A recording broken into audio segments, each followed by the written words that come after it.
राजेंद्र बहादुर चुनाव लड़ेगा, चाहे कोई कुछ भी कहे। आप लोगों की कृपा से बोलो, लड़ना है कि नहीं लड़ना है?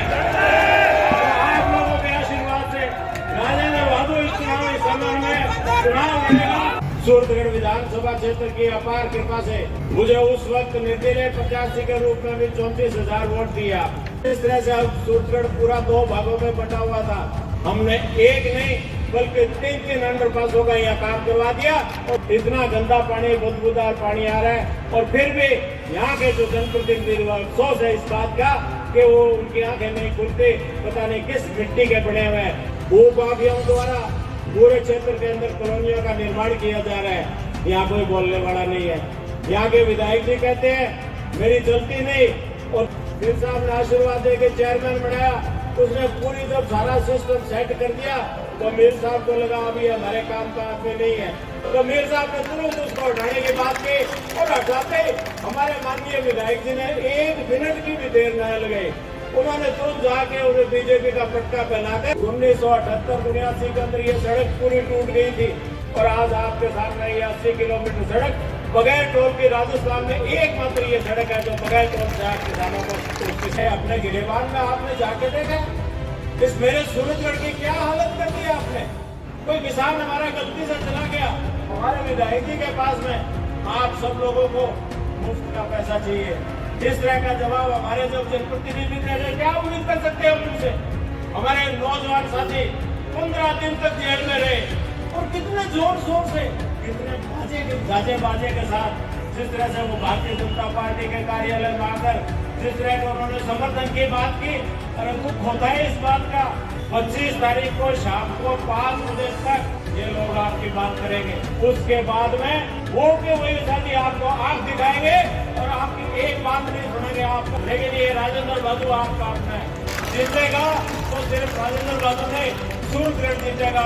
एक तरफ हमारे कांग्रेस के उम्मीदवार भी है श्री टूंगराम जी गेंद्र साहब, 2 साल हो गए सरकारी झंडे लगाकर घूमते हैं। भातनगर में प्रस्तावित हमारा 132 kVA का GSS है, कम से कम उसको तो चालू करवा देते।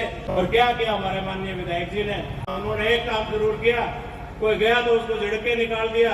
कभी मेरे तो राज को नहीं, मेरी तो चल को नहीं, अब 6 जाड़ो घर काम जाड़ो।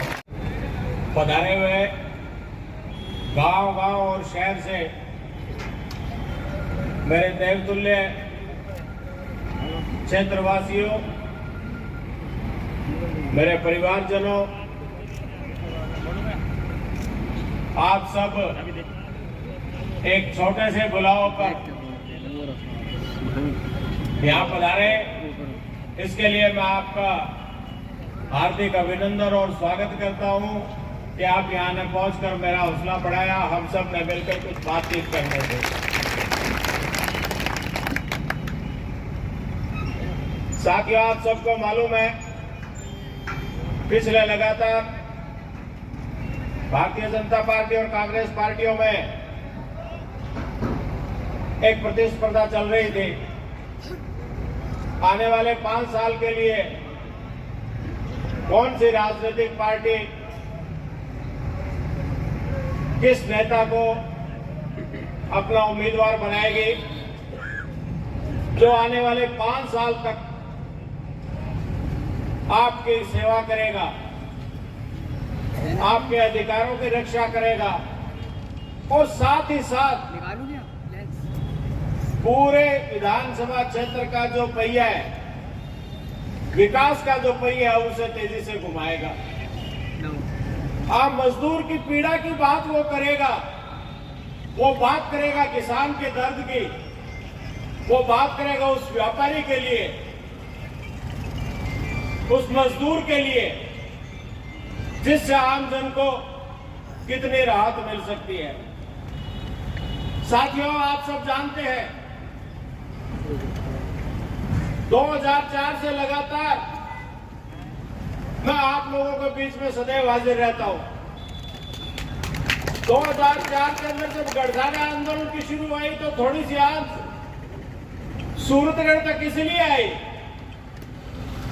इंदिरा गांधी नहर के अंदर पानी की व्यवस्था खत्म हो गई।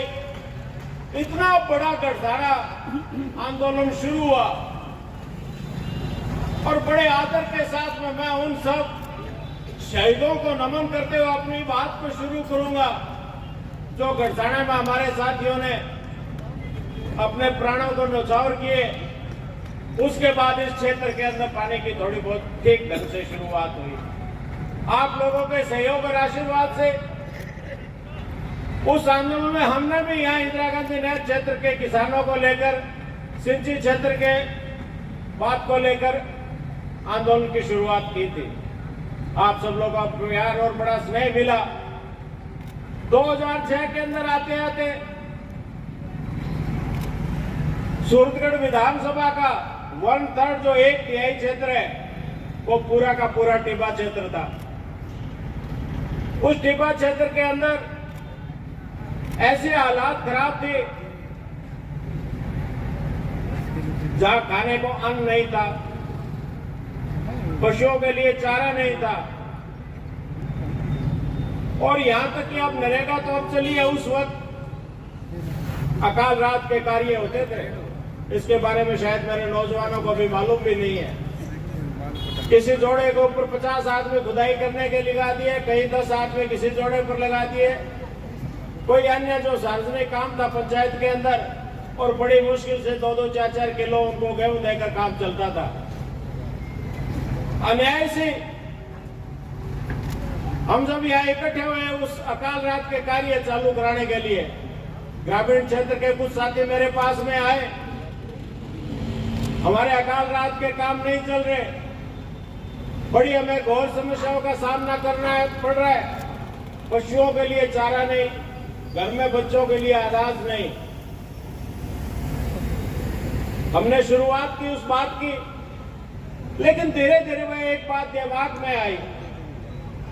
सब लोगों की राय से ये समझ में आया कि इस क्षेत्र के अंदर कोई पानी की व्यवस्था हो जाए तो ये कम से कम ये भी क्षेत्र हमारा उपजाऊ हो सकता है। यहाँ भी घरों के अंदर अनाज पैदा होने से खुशहाली आ सकती है।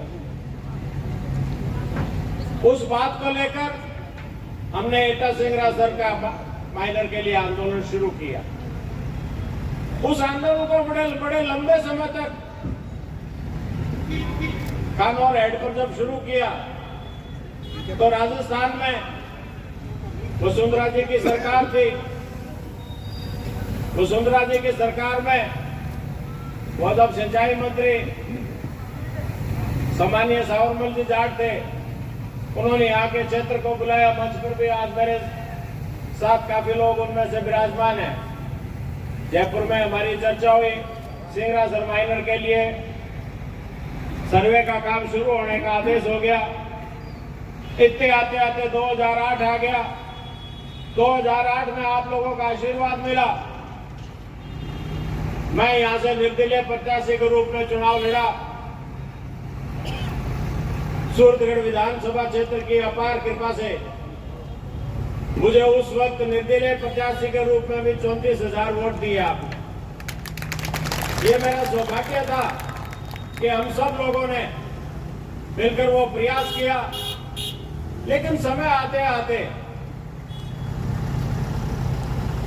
उस सिंगरा सर माइनर की बात, जो राज में पार्टी थे, हमारे निवर्तमान विधायक सम्मानीय गंगाधर जी मील थे, लास्ट में जाकर उस बात को आगे बढ़ाया। लेकिन वही ढाक के 3 बात वो सर्वे तक ही जाकर एक सीमा तक समाप्त हो गया। दोस्तों, मैं आपको फिर याद दिलाना चाहता हूं कि 2013 के अंदर जब आपने पूरी विधानसभा ने एक मन होकर, और जब राजस्थान भारतीय जनता पार्टी ने मुझे यहाँ से भारतीय जनता पार्टी का प्रत्याशी बनाया, तो आप लोगों की कृपा से मैं राजस्थान की विधानसभा में पहुंचा। 2013 में आपने मुझे विधायक बनाया, नया विधायक बना। जाके वहां बातचीत देखी, मन में एक इच्छा थी कैसे इस एटा सिंगरा सर माइनर को निर्माण करवाया जाए। जब सारी व्यवस्थाएं देख ली, जिस तरह से 1996 से लेकर 2005 के बाद में पूर्ण प्रतिबंध इस बात का था कि अभी कोई भी सीसीए नया नहीं खुलेगा, एक बिस्वा भी जमीन के लिए पानी नहीं मिलेगा। जब पानी की पूर्ति पूर्ण होने लग जाएगी, डैम से हमें पूरा पानी मिलेगा, तो इस माइनर का निर्माण हो गया। ईमानदारी की बात है, मुझे यह लगा जैसे मेरा शरीर सुन्न हो गया।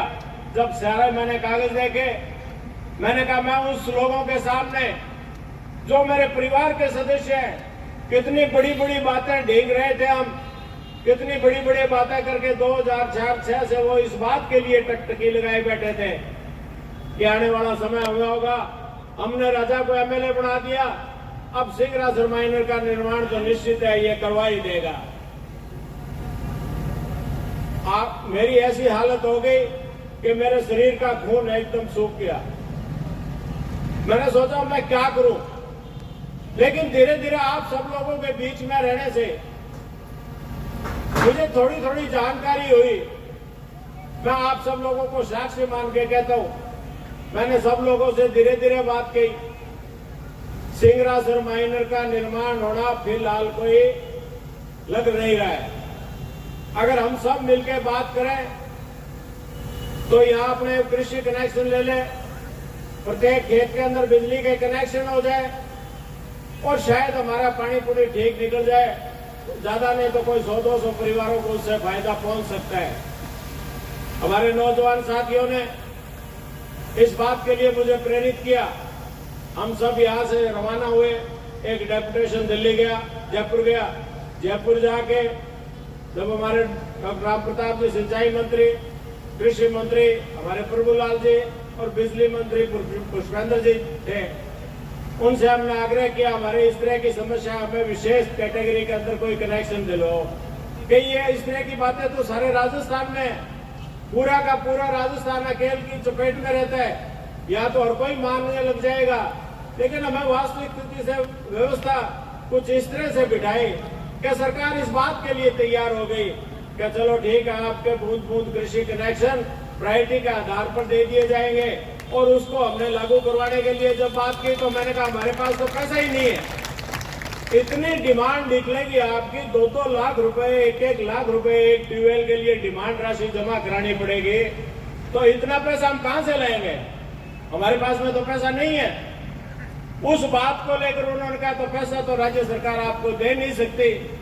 तो मैंने बड़े विनम्र उनसे आग्रह किया कि साहब, आप पुष्पेंद्र सिंह जी साहब, आप हमारे ऊर्जा मंत्री हो, आप राजस्थान सरकार से हम पैसा आपकी भरपाई जरूर कराएंगे, लेकिन इस थर्मल पावर के अंदर जिसके कोई विकास के नाम पर यहाँ के क्षेत्र के अंदर कोई पैसा नहीं लगता।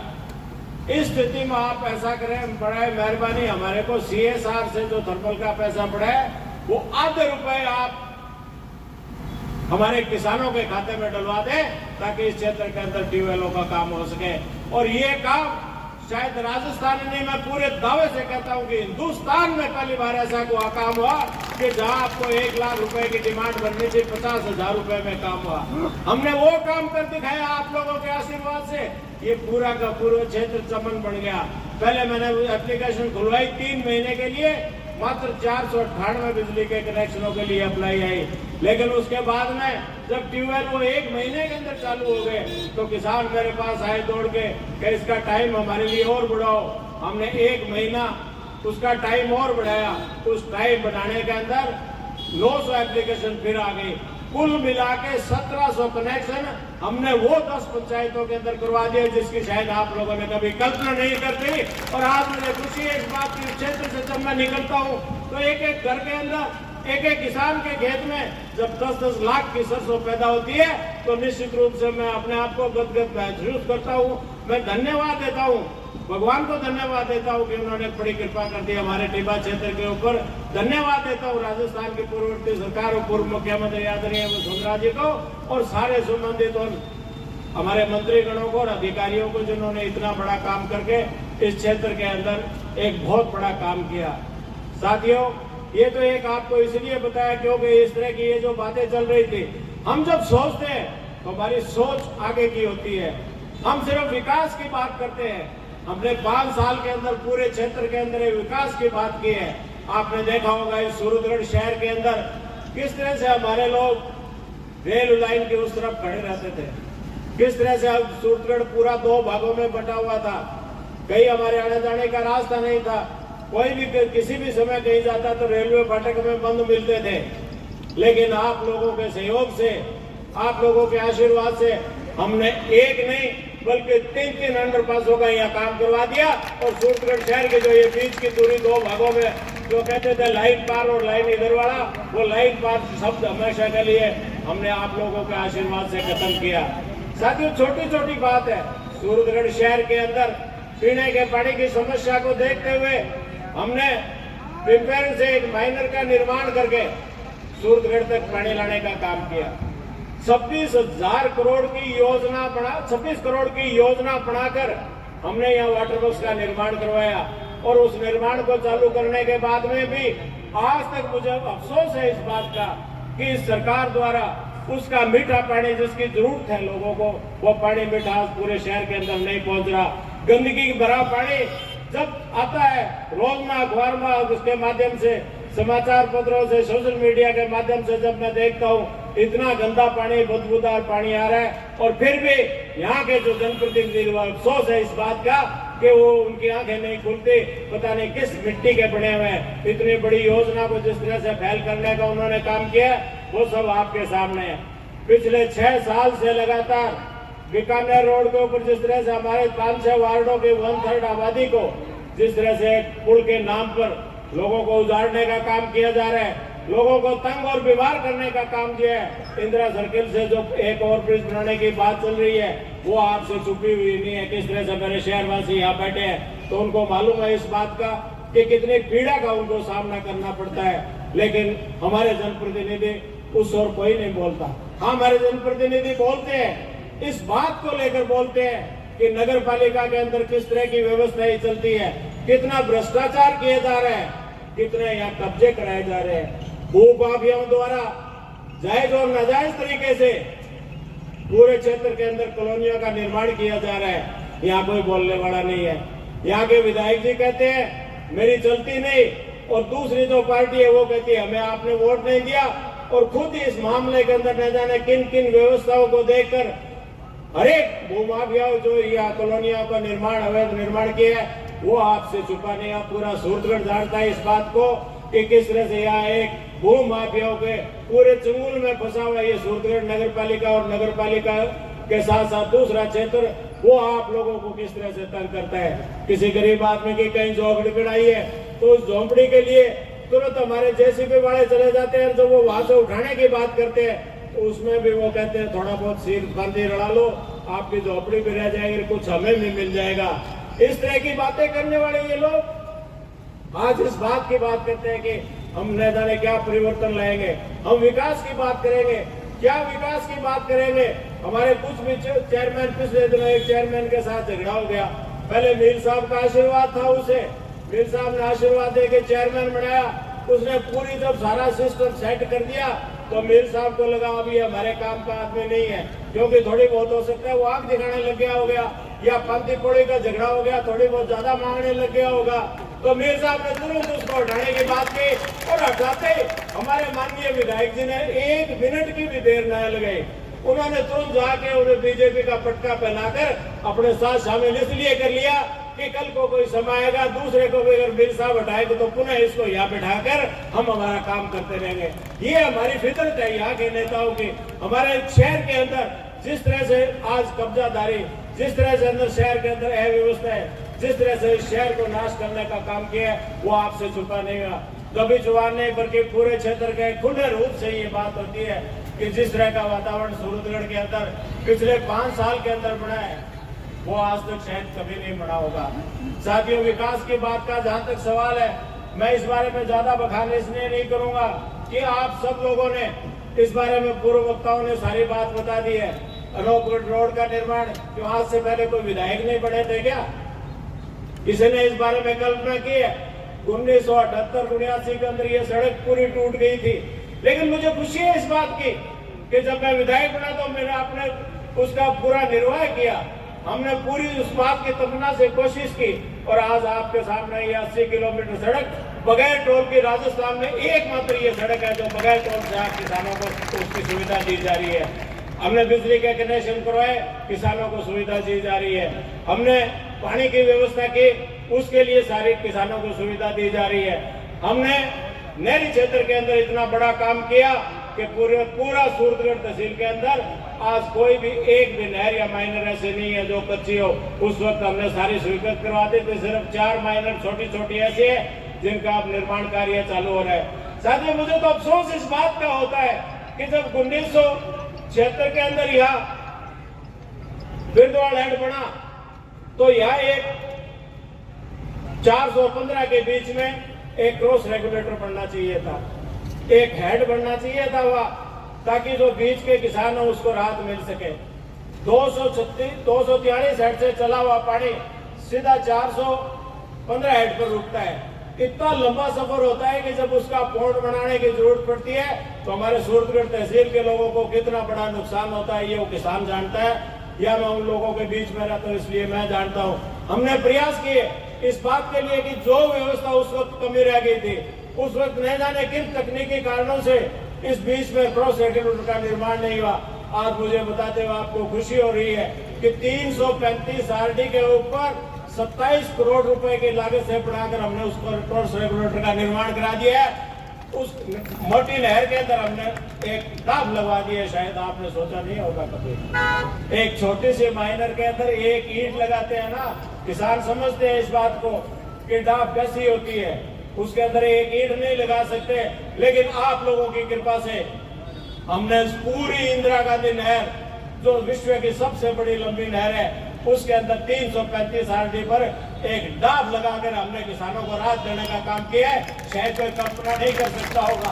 बात करने के तो सब लोग करते हैं, हम बहुत विकास करवा रहे हैं, हम बड़ी ईमानदारी से सारा काम कर रहे हैं। अरे अपने गिरेबान में आपने जाके देखा इस मेरे सूरतगढ़ की क्या हालत कर दी आपने? सूरतगढ़ क्षेत्र के किसान का क्या हाल कर दिया? 5 साल तक लगातार हम रोते फिर रहे।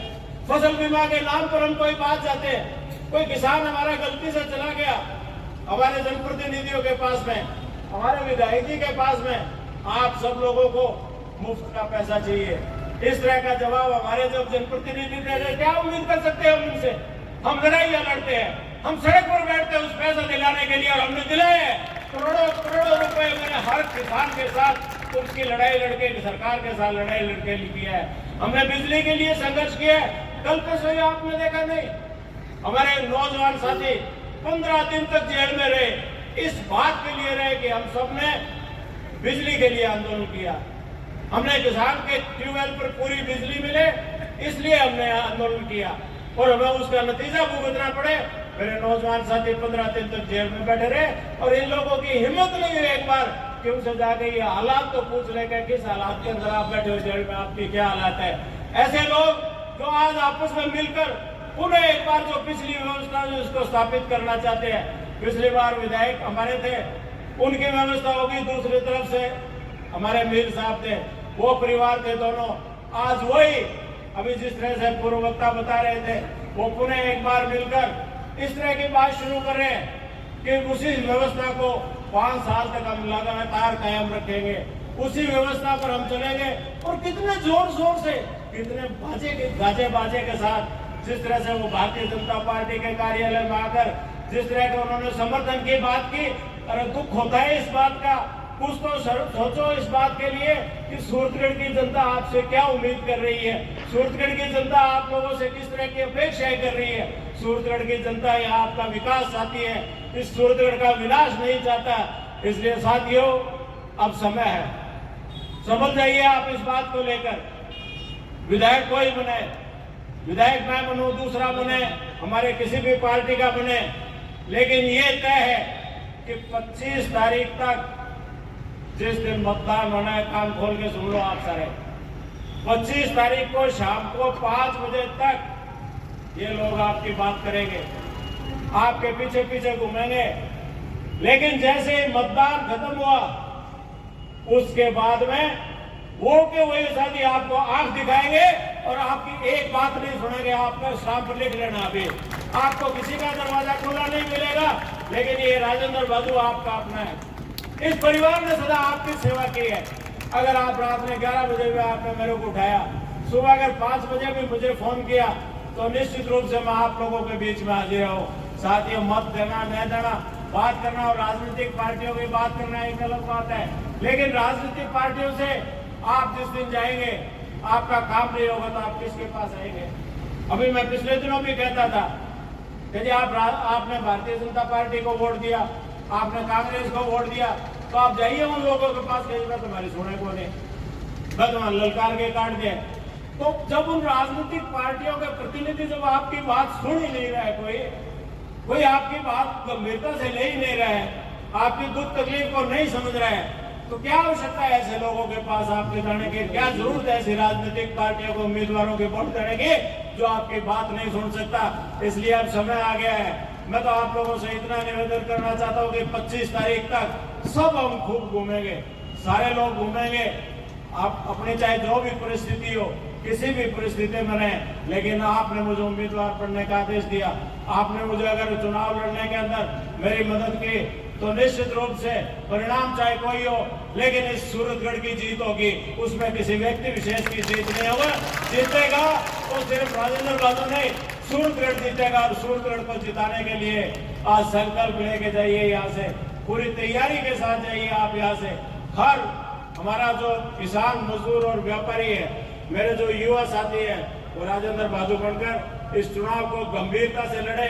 पूरे शहर के अंदर एक जिस तरह का वातावरण बना हुआ है, उसको भांपते हुए मैं मेरे सभी शहरवासियों से भी निवेदन करना चाहता हूँ कि अब समय आ गया है, आपको इस बारे में सोचना चाहिए। आपको अपना वोट किसे देना है, किसे नहीं देना, वो देख लीजिए। एक तरफ हमारे कांग्रेस के उम्मीदवार भी है, श्री डूंगर राम जी गैदर साहब, 2 साल हो गए सरकारी झंडे लगाकर घूमते हैं। बताइए कितनी बार डूंगर राम जी ने किस क्षेत्र के अंदर जाके बात की? क्या कभी कोई किसान की बात की? क्या कभी मजदूर की बात की? किसी क्षेत्र के अंदर अगर बात की है, कहीं बिजली की बात की, पानी की बात की? उनका जब सिस्टम था राज के अंदर, जब उनको झंडी मिल गई थी, तो कम से कम उन्हें ये तो देखना चाहिए था कि प्रभात नगर में प्रस्तावित हमारा 132 kVA का GSS है, कम से कम उसको तो चालू करवा देते। 315 हेड के ऊपर 335 हेड पर जो हमने रेगुलेटर लगा रखा है, कम से कम उसको तो चालू करवा देते। लेकिन इस ओर उन्होंने कभी नहीं सोचा।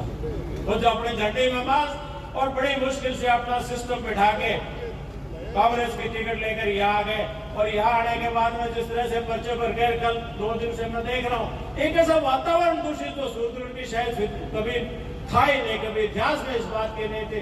जिस तरह की बातें सुनने को मिल रही है, निश्चित रूप से मन को पीड़ा होती है। कोई किसी बात करता है, कोई धर्म की बात करता है, कोई राजनीति के अंदर जात पात की बात करता है। देखिए साथियों, हमने तो ना तो कभी अब जात पात की बात करी, ना हमें किसी धर्म का मालूम।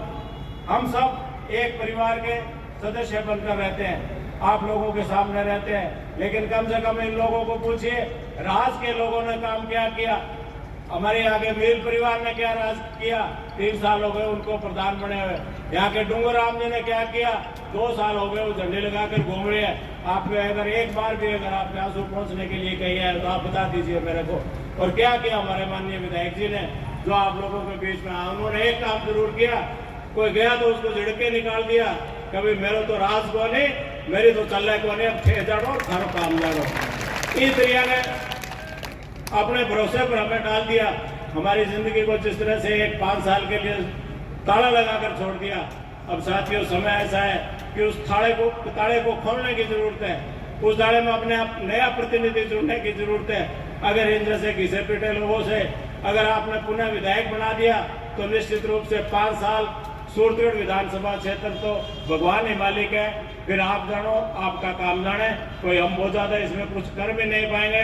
तो मैं आपसे निवेदन करता हूं कि अगर आपको मैं ठीक लगूं, आपको यूं लगे कि मैंने कभी भी आपके लिए कोई काम किया है, आपको यूं लगे कि आपके लिए हमेशा तत्परता से मैं आप लोगों के बीच में रहता हूं, तो निश्चित रूप से इस पर गंभीरता से बात कीजिए। आप चाहे संख्या में कितने लोग आए हैं, इसका मायना नहीं रखता। मायना इस बात का रखता है कि इस व्यवस्था परिवर्तन के खिलाफ हमने कम से कम खड़े होने की हिम्मत की है आप लोगों के दम पर। ये व्यवस्था परिवर्तन तो एक तरफ की बात करना चाहते हैं, तो सिर्फ राज और काज की बात और अपने ध्वंस की बात करना चाहते हैं। हम उस व्यवस्था परिवर्तन के खिलाफ हम चुनाव लड़ने जा रहे हैं। हमारा कोई किसी से बैर द्वेष नहीं है, सिर्फ और सिर्फ सूरतगढ़ के विकास की बात करने के लिए आप लोगों के बीच में। अगर आपको अच्छा लगे तो आप हमें आशीर्वाद दीजिए, अगर अच्छा नहीं लगे तो कोई बात नहीं। लेकिन ये निश्चित है कि आप अपने अधिकारों को सुनिश्चित रखने के लिए हम लोगों के साथ, हमारा ये जो परिवार है इसके तहत घर बैठे परिवार है, सूरतगढ़ शहर के लोग विशेष रूप से उनकी कृपा हम पर बने, सारे राजेंद्र बहादुर के चुनाव लड़ेंगे तो निश्चित रूप से हमें कामयाबी मिलेगी। इसी आशा और विश्वास के साथ पुनः एक बार हाथ जोड़ के आपसे निवेदन करता हूं कि आप सभी मिलकर हमारे पक्ष में मतदान करें। और ये तय राजेंद्र बहादुर चुनाव लड़ेगा, चाहे कोई कुछ भी कहे। आप लोगों की कृपा से बोलो, लड़ना है कि नहीं लड़ना है?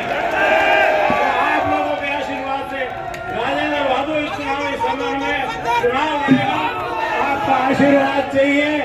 बहुत बहुत धन्यवाद। राजेंद्र बहादुर तुम संघर्ष करो, राजेंद्र बहादुर तुम संघर्ष करो।